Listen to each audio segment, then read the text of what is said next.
After my crash course with Eddie, I prepped a screen. I have prepped screens before, just this was more interesting because all the equipment is modified. It's so interesting. It's all in-house and it's been built. It's something to behold. I have no idea how everything was put together, but it's pretty amazing. It's a pretty amazing setup. What makes it so interesting is there is an exposure unit, a drying cabinet, a wet room, all in that space. It's pretty amazing. I must say, I did find it a bit I was nerve-wracking, not nerve-wracking. I was a little bit nervous to start with. I'm just like, I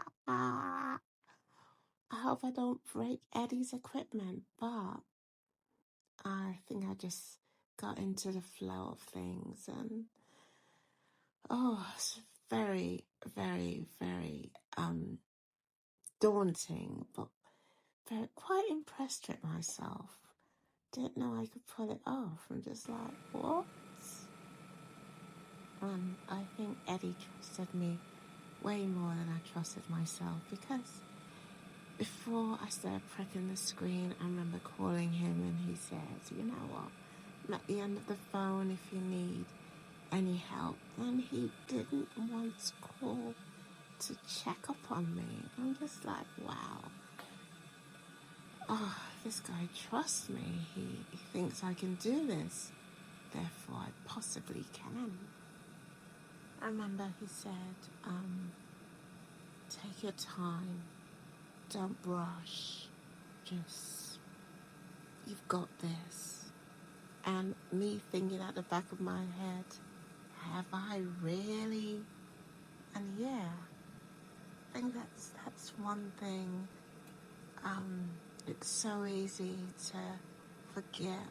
Sometimes we rush and make mistakes, but I think taking your time and just going with the flow is such a key when creating, when making, when trying